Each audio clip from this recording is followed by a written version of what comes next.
Hi hello ನಮಸ್ಕಾರ ಸ್ನೇಹಿತರೆ. ಏನಾಗ್ತದೆ, ಲಕ್ಷ್ಮಿ ವೈಷ್ಣವ್ಗೆ ಹಾಕಿದ ಖಡಕ್ ಪ್ರಶ್ನೆ ಏನು? ವೈಷ್ಣವ್ ತಬ್ಬಿಬ್ಬಾಗಿದೆ ಯಾಕೆ? ಕಾವೇರಿಗೆ ಭಿಕ್ಷು ದೊಡ್ಡದಾಗಿ ಏನು ನಡೆಯುತ್ತಾ? ಹಾಗಿದ್ರೆ ಪೂಜೆ ಮುನ್ನ ಇಲ್ಲಿ ಲಕ್ಷ್ಮಿಗೆ ಗೊತ್ತಾದಂಥ ಆ ಒಂದು ಬಿಗ್ ಸತ್ಯ ಏನು? ಇದೆಲ್ಲವನ್ನ ಕೂಡ ತಿಳ್ಕೊಬೇಕು ಅಂದರೆ ಈಗಲೇ ನಮ್ಮ ಈ ಚಾನಲ್ನ ಸಬ್ಸ್ಕ್ರೈಬ್ ಮಾಡಿ, ಹಾಗೆ ಒಂದು ವಿಡಿಯೋವನ್ನು ಪೂರ್ತಿಯಾಗಿ ನೋಡಿ. ಇಲ್ಲಿ ದೇವಸ್ಥಾನಕ್ಕೆ ಇನ್ನೂ ಕೂಡ ಲಕ್ಷ್ಮಿ ಬಂದೇ ಇಲ್ವಲ್ಲ ಅಂತ ಹೇಳಿ ಎಲ್ಲರೂ ಕೂಡ ಕಾತರಿಸಿದ್ದಾರೆ. ಇನ್ನೇನಪ್ಪ ಮಾಡೋದು, ಸಮಯ ಮೀರ್ತದೆ, ಲಕ್ಷ್ಮಿ ಕೂಡ ಇನ್ನೂ ಬರಲಿಲ್ವಲ್ಲ ಅಂತ ಅನ್ಕೋತಿದ್ದಾಗ ಇಲ್ಲಿ ಪುರೋಹಿತರು ಇನ್ನು 10 ನಿಮಿಷ ಇರುವುದು, 10 ನಿಮಿಷದೊಳಗೆ ಪೂಜೆ ನಡಿಬೇಕು, ಗಂಡ ಹೆಂಡತಿ ಇಬ್ರು ಕೂಡ ಪೂಜೆಗೆ ಕುತ್ಕೋಬೇಕಾಗತ್ತೆ, ಇಲ್ಲ ಅಂದ್ರೆ ಈ ಒಂದು ಪೂಜೆನ ನಿಲ್ಲಿಸಲೇಬೇಕಾಗತ್ತೆ ಅಂತ ಹೇಳ್ತಿದ್ದಾರೆ. ಈ ಕಡೆ ಪೂಜೆ ಇಟ್ಕೊಂಡಿದ್ದೆ ಒಳ್ಳೇದಾಗಬೇಕು ಅಂತ, ಈ ರೀತಿ ಪೂಜೆ ನಿಲ್ಸಿದ್ರೆ ಏನು ಸರಿ ಇರತ್ತೆ ಅಂತ ಸುಪ್ರೀತ್ ಅವರು ಹೇಳ್ತಿದ್ದಾಗ ಈ ಕಡೆ ಏನು ಕಾವೇರಿ ಅವರ ನಿಮ್ಮ ಮಾತನ್ನ ಕೇಳ್ಕೊಂಡು ನಿಮ್ಮ ಮಾತಿಗೆ ಬೆಲೆ ಕೊಟ್ಟು ನಾನು ಎಲ್ಲ ಕೆಲಸ ಕೂಡ ಬಿಟ್ಟು ನಿಮ್ಮ ಪೂಜೆ ಮಾಡಿಕೊಡೋಣ ಅಂತ ಬಂದೆ, ಆದರೆ ಇಲ್ಲಿ ನೋಡಿದ್ರೆ ನನಗೆ ಅವಮಾನ ಆಗ್ತಿದ್ಯಲ್ಲ ಅಂತ ಹೇಳ್ತಿದ್ರೆ ದಯವಿಟ್ಟು ಆ ರೀತಿ ತಪ್ಪು ತಿಳ್ಕೊಬೇಡಿ, ಪರಿಸ್ಥಿತಿ ಆಗಿದೆ ಅಲ್ವಾ, ಅದಕ್ಕೋಸ್ಕರ ಸ್ವಲ್ಪ ಸಮಯ ವೇಟ್ ಮಾಡೋಣ, ಇನ್ನೂ 10 ನಿಮಿಷ ಇದೆ ಅಲ್ವಾ ಅಂತೆಲ್ಲ ಹೇಳ್ತಿದ್ರೆ, ನೀವು ಕೂಡ ಶ್ರುತಿ ತಾಳ ಸರಿ ಇಲ್ಲ ಅಂದ್ರೆ ಮ್ಯೂಸಿಕ್ ಮಾಡ್ತೀರಾ ವೈಷ್ಣವ್ ಅಂತ ಪುರೋಹಿತರು ಪ್ರಶ್ನೆ ಕೇಳ್ತಿದ್ದಾರೆ. ಹಾಗೇನೆ ನಾವು ಕೂಡ ಕಾಲನ ಮೀರಿ ಯಾವುದೇ ರೀತಿ ಪೂಜೆ ಮಾಡುವುದಿಲ್ಲ, ನಾನು ಇನ್ನೂ ಸಮಯ ವ್ಯರ್ಥ ಮಾಡುವುದಿಲ್ಲ, ನಮಗೂ ಕೂಡ ತುಂಬ ಕೆಲಸ ಇರುತ್ತೆ, ಈ ಪೂಜೆನ ನಾನು ಇಲ್ಲೇ ನಿಲ್ಲಿಸಿ ಹೋಗ್ತೀನಿ ಅಂತ ಹೇಳಿ ಹೋಗೋಕೆ ಮುಂದಾಗ್ತಿದ್ದಾರೆ. ಅಷ್ಟರಲ್ಲಿ ಕಡೆ ಲಕ್ಷ್ಮಿ ತನ್ನ ದೊಡ್ಡಪ್ಪನ ಜೊತೆ ಎಂಟ್ರಿ ಕೊಟ್ಟೆ ಬಿಡ್ತಾರೆ. ಲಕ್ಷ್ಮಕ್ಕ ಬಂದೇ ಬಿಟ್ರು ಅಂತ ಗಂಗಕ್ಕ ಹೇಳ್ತಿದ್ದಾಗ ಎಲ್ಲರೂ ತಿರುಗಿ ನೋಡ್ತಾರೆ. ಫುಲ್ ಖುಷಿ ಆಗುತ್ತೆ, ಬಿಕಾಸ್ ಲಕ್ಷ್ಮಿ ಪೂಜೆಗೆ ಬಂದಿದ್ದಾಳೆ. ಇಲ್ಲಿ ಕಾವೇರಿ ಅವ್ರಿಗಂತೂ ಬಿಗ್ ಶಾಕ್ ಆಗ್ತದೆ, ಏನಪ್ಪ ಇದು, ಏನು ಅನ್ಕೊಂಡ್ರೆ ಏನು ಆಗ್ತದೆ, ಇಷ್ಟೆಲ್ಲ ಆದ ಮೇಲೂ ಕೂಡ ಲಕ್ಷ್ಮಿ ಪೂಜೆಗೆ ಬಂದ್ಲ, ಏನಾಗ್ತದೆ ಅಂತ ಅನ್ಕೋತಿದ್ದಾರೆ. ಬಿಕಾಸ್ ಅವ್ರು ಅನ್ಕೊಂಡಿದ್ರು ಲಕ್ಷ್ಮಿ ಪೂಜೆಗೆ ಬರಲ್ಲ, ಈ ಒಂದು ಪೂಜೆನ ಇಟ್ಕೊಂಡಿದ್ದೆ ಅವರು, ಅದೇ ಕಾರಣಕ್ಕೆ ಲಕ್ಷ್ಮಿ ಪೂಜೆಗೆ ಬರಬಾರ್ದು, ಈ ಒಂದು ಸಂಸಾರದಿಂದ ದೂರ ಆಗ್ಬೇಕು ಅನ್ನೋ ಕಾರಣಕ್ಕೆ. ಆದ್ರೆ ಅವರ ಪ್ಲಾನ್ ಉಲ್ಟಾ ಹೊಡಿತು, ಇಲ್ಲಿ ಲಕ್ಷ್ಮಿ ಪೂಜೆಗೆ ಬರ್ತಾಳೆ. ಇದನ್ನ ನೋಡಿದ್ದೆ ವೈಷ್ಣವ್ ಲಕ್ಷ್ಮಿನ ನೋಡಿದ ತಕ್ಷಣ ಹೋಗಿ ಅಪ್ಕೋತಾನೆ, ನೀವು ನನ್ಗೆ ಎಷ್ಟು ಒದ್ದಾಡ್ಬಿಟ್ಟೆ ಗೊತ್ತಾ, ಎಷ್ಟು ಟೆನ್ಷನ್ ಆಯ್ತು ಗೊತ್ತಾ, ಇಡೀ ಪ್ರಪಂಚನೇ ನಿಂತು ಹೋಗಿದೆ ಅಂತ ಅನ್ನಿಸ್ಬಿಡ್ತು ಅಂತ.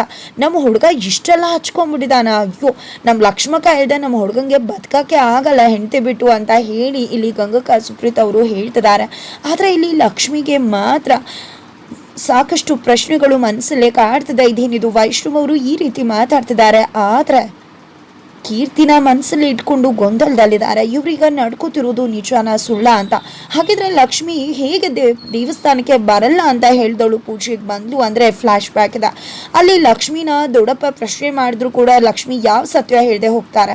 ನಂತರ ಇಲ್ಲಿ ದೊಡ್ಡಪ್ಪ ಭಾಗ್ಯಗೆ ಕಾಲ್ ಮಾಡಿ ವಿಚಾರಿಸೋಣ, ಇದ್ರ ಬಗ್ಗೆ ಕೇಳೋಣ ಅಂತ ಅನ್ಕೋತಾರೆ, ಬಟ್ ಬೇಡ ಅಂತ ಅನ್ಕೋತಾರೆ. ಅಷ್ಟರಲ್ಲಿ ಆ ಕಡೆ ತಿಳ್ಕೊಂಡೆ ಒಂದು ರಾಕೆಟ್ ಇರುತ್ತೆ, ಆ ರಾಕೆಟ್ನ ಓಪನ್ ಮಾಡಿ ನೋಡಿದ್ರೆ ಲಕ್ಷ್ಮಿ ಅದರಲ್ಲಿ ನಾನು ಮೋಸ ಹೋದೆ, ನನ್ನ ಸಂಸಾರ ಹಾಳಾಯ್ತು, ನನಗೆ ನನ್ನ ಗಂಡ ಮೋಸ ಮಾಡಿಬಿಟ್ರು, ಅರ್ಧಂಬರ್ಧ ಸತ್ಯ ಹಿಡಿದ್ರು, ಪೂರ್ತಿ ಸತ್ಯನ ನನ್ನಿಂದ ಮುಚ್ಚಿಟ್ರು, ನಾನು ನಮ್ದವ್ರೆ ಮೋಸ ಮಾಡಿಬಿಟ್ರು, ನನ್ನವ್ರು ಅನ್ಕೊಂಡವ್ರು ಯಾರು ನನ್ನವ್ರಲ್ಲ, ಎಲ್ಲ ಕೂಡ ಒಂದು ಸುಳ್ಳಿನ ಸಂಕೂಲಲ್ಲಿ ನಾನು ಇಷ್ಟು ದಿನ ಇದ್ದೆ ಅಂತ ಹೇಳಿ ಬರ್ದಿರುತ್ತೆ. ಅದನ್ನು ನೋಡಿದ್ದೆ ಅವ್ರ ದೊಡ್ಡಪ್ಪಂಗೆ ಅರ್ಥ ಆಗುತ್ತೆ, ಲಕ್ಷ್ಮಿಗೆ ಕೀರ್ತಿ ಬಗ್ಗೆ ಗೊತ್ತಾಗಿದೆ ಅಂತ.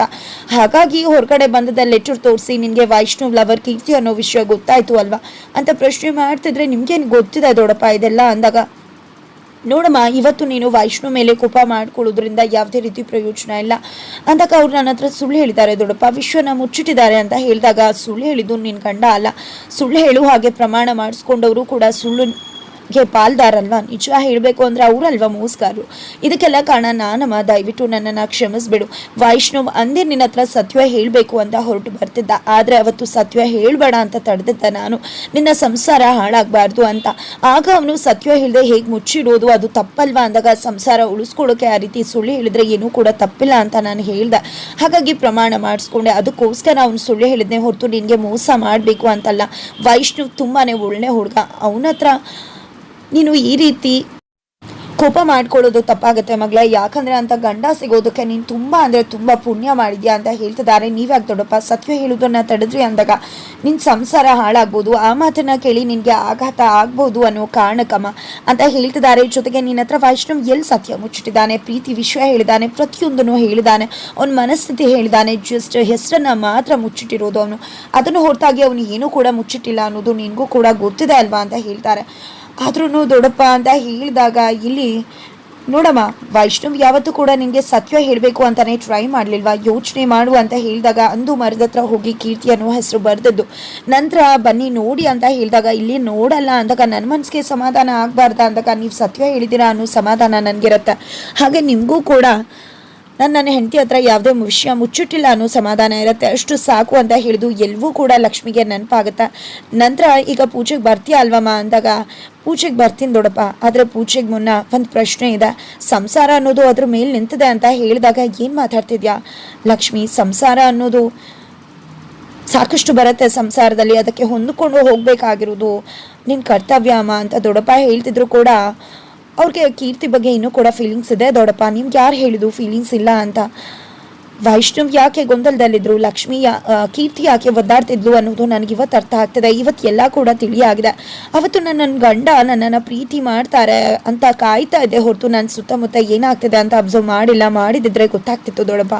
ಪ್ರೀತಿ ಅನ್ನೋದು ಬಟ್ಟೆ ಬದಲಾಯಿಸಿದಾಗಲ್ಲ ಅಲ್ವಾ ಫೀಲಿಂಗ್ಸ್ ಅನ್ನೋದು ಅಂತ ಹೇಳ್ತಿದ್ದಾಳೆ. ಜೊತೆಗೆ ಆ ಪ್ರಶ್ನೆಗೆ ಉತ್ತರ ಕಂಡ್ಕೊಂಡ ನಂತರನೇ ಎಲ್ಲ ಕೂಡ ನಿರ್ಧಾರ ಆಗತ್ತೆ ಅಂತ ಅದನ್ನೇ ನೆನಪು ಮಾಡ್ಕೋತಾಳೆ ಲಕ್ಷ್ಮಿ.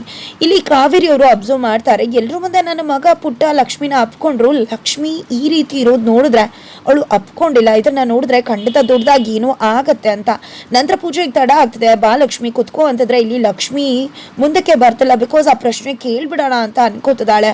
ಏನಿದು ಲಕ್ಷ್ಮಿ ಪೂಜೆಗೆ ಬಂದಿದ್ಯಾ, ಬಂದು ಕುತ್ಕೊಳ್ಳೋಕ್ಕಾಗಲ್ವಾ? ತಡ ಆಗ್ತಿದೆ ಅಂತ ಹೇಳ್ತಿದ್ರು ಕೂಡ ಇದೇ ರೀತಿ ಹಠ ಮಾಡ್ಕೊಂಡು ನಿಂತಿದ್ಯಲ್ಲ ಅಂತ ಜೋರು ಮಾಡಿ ಮಾತಾಡ್ತಿದ್ದಾರೆ. ಪುಟ್ಟಂಗೆ ನಾಳೆ ಹೈದರಾಬಾದ್ಗೆ ಹೋಗೋದಿದೆ, ಈ ಕಾನ್ಸರ್ಟ್ ಇದೆ ಅವನಿಗೆ, ಇದನ್ನ ಪೂಜೆ ಮುಗಿಸ್ಕೊಂಡು ಅವ್ನು ಈಗಲೇ ಹೈದರಾಬಾದ್ಗೆ ಹೊರಡಬೇಕಾಗಿದೆ, ಸುಮ್ಮನೆ ಒಳಗಡೆ ಬಾ ಪೂಜೆ ಕುತ್ಕೋ ಅಂತ ಹೇಳ್ತಿದ್ದಾರೆ. ಪೂಜೆಗೆ ಬಂದಿರೋಳು ಬರೋದಿಲ್ವಾ, ಬರ್ತಾಳಿರು ಕಾವೇರಿ, ಯಾಕೆ ಇಷ್ಟೊಂದು ರೇಗ್ತಾ ಇದೆಯಾ ಅಂತ ಹೇಳಿ ಬೇಜಾರು ಮಾಡ್ಕೋಬೇಡಮ್ಮ, ಬಾ ಕುತ್ಕೋ ಅಂತ ಹೇಳಿ ಕೃಷ್ಣ ಅಂಕಲ್ ಕೂಡ ಕರೀತಾರೆ. ನಂತರ ದೊಡ್ಡಪ್ಪನ ಮುಖ ನೋಡಿದೆ ಈ ಕಡೆ ಲಕ್ಷ್ಮಿ ವೈಷ್ಣವ್ ಜೊತೆ ಪೂಜೆಗೆ ಹೋಗಿ ಕುತ್ಕೋತಾಳೆ. ಇಲ್ಲಿ ಪುರೋಹಿತರು ಪೂಜೆಯ ಒಂದು ಎಲ್ಲ ಶಾಸ್ತ್ರಗಳನ್ನ ಮಾಡ್ತಾ ಇದ್ರೆ ಇಲ್ಲಿ ಏನೋ ನಡೆಯುತ್ತೆ ಅಂತ ಇಲ್ಲಿ ಮನೆಯವ್ರಿಗೂ ಕೂಡ ಅನ್ನಿಸ್ತಿದೆ. ಬಿಕಾಸ್ ಎಂದೂ ಕೂಡ ಲಕ್ಷ್ಮಿ ಇಷ್ಟು ಕೋಪ ಮಾಡ್ಕೊಂಡಿರಲಿಲ್ಲ, ಅಷ್ಟು ಕೋಪ ಮಾಡ್ಕೊಂಡಿದ್ದಾಳೆ. ತುಂಬ ರೇರಾಗಿ ಕೋಪ ಮಾಡ್ಕೊಂಡವ್ರ ಕೋಪ ಅಂತೂ ತುಂಬಾನೇ ದೊಡ್ಡದಾಗಿರುತ್ತೆ ಅಂತ ಗೊತ್ತು, ಅದಕ್ಕೋಸ್ಕರ ದೊಡ್ಡದಾಗೇನೋ ನಡಿಬಹುದು ಅಂತ ಗಾಬರಿ ಮಾಡ್ಕೋತಿದ್ರೆ ಈ ಕಡೆ ಕಾವೇರಿ ಅವರಂತೂ ಏನಪ್ಪ ಪೂಜೆಗೆ ಬರಲ್ಲ ಅಂತ ಅನ್ಕೊಂಡ್ರೆ ಪೂಜೆಗೆ ಬಂದು ಕುತ್ಕೊಂಡ್ಬಿಟ್ಲಲ್ಲ, ಏನ್ ಮಾಡುದು ಅಂತ. ನಂತರ ವೈಷ್ಣು ಪುರೋಹಿತರು ಕೊಟ್ಟದನ್ನ ಲಕ್ಷ್ಮಿ ಕೈಗೆ ಕೊಡೋಕೆ ಹೋದ್ರೆ ಲಕ್ಷ್ಮಿ ಇಸ್ಕೊಳ್ಳೋಕೆ ಮುಂದಾಗ್ತಿಲ್ಲ. ತಗೊಳ್ಳಿ ಲಕ್ಷ್ಮಿ ಅವರ, ಏನ್ ಮನ್ಸಲ್ಲಿ ಕೊರೀತದೆ ನಿಮ್ಗೆ ಹೇಳಿ ಅಂತ ಕೇಳಿದಾಗ ನನ್ನಲ್ಲಿ ಒಂದು ಪ್ರಶ್ನೆ ಇದೆ, ಆ ಪ್ರಶ್ನೆಗೆ ಉತ್ತರ ಬೇಕು ಅಂತ ಹೇಳ್ತಾಳೆ.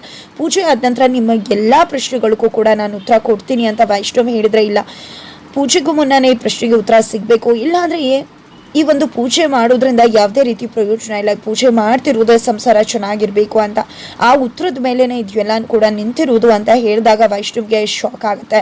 ಏನದು ಸರಿ ಆಯಿತು ಕೇಳಿ ಅಂತ ಹೇಳಿದಾಗ, ನೀವು ನಿಮ್ಮ ಒಂದು ಪ್ರೀತಿಯಿಂದ ಎಷ್ಟು ದೂರ ಬಂದಿದ್ದೀರಾ, ನೀವು ಇನ್ನೂ ಕೂಡ ಹಳೆ ಹುಡುಗಿ ನೆನಪಲ್ಲೇ ಇದ್ದೀರಾ, ಹಳೆ ಫೀಲಿಂಗ್ಸ್ ಇನ್ನೂ ಕೂಡ ನಿಮ್ಮ ಮನಸ್ಸಲ್ಲೇ ಇದೆಯಾ, ಅದು ನನಗೆ ಗೊತ್ತಾಗಬೇಕು. ನೀವು ಎಷ್ಟು ದೂರ ಬಂದಿದ್ದೀರಾ ಅನ್ನೋ ಪ್ರಶ್ನೆಗೆ ನನಗೆ ಉತ್ತರ ಸಿಗಬೇಕು ಅಂತ ಲಕ್ಷ್ಮಿ ಕೇಳ್ತಿದ್ರೆ ಈ ಕಡೆ ವೈಷ್ಣವ್ ಶಾಕ್ ಆಗ್ತಿದ್ದಾನೆ. ಹಾಗಿದ್ರೆ ಇಲ್ಲಿ ಲಕ್ಷ್ಮಿಯ ಸಂಸಾರ ಉಳಿಯತ್ತ? ಆ ಒಂದು ಪ್ರಶ್ನೆ ಮೇಲೆ ನಿಂತಿರೋ ಲಕ್ಷ್ಮಿಗೆ ಉತ್ತರ ಸಿಗೋ ಉತ್ತರ ಏನಾಗಿರತ್ತೆ, ಏನಾಗತ್ತೆ ಮುಂದೆ, ಇದು ಎಲ್ಲವನ್ನ ಕೂಡ ತಿಳ್ಕೋಬೇಕು ಅಂದರೆ ಈಗಲೇ ನಮ್ಮ ಈ ಚಾನಲ್ನ ಸಬ್ಸ್ಕ್ರೈಬ್ ಮಾಡಿ, ಹಾಗೆ ಮುಂದಿನ ವಿಡಿಯೋಗೋಸ್ಕರ ವೇಟ್ ಮಾಡೋದನ್ನು ಮರಿಬೇಡಿ.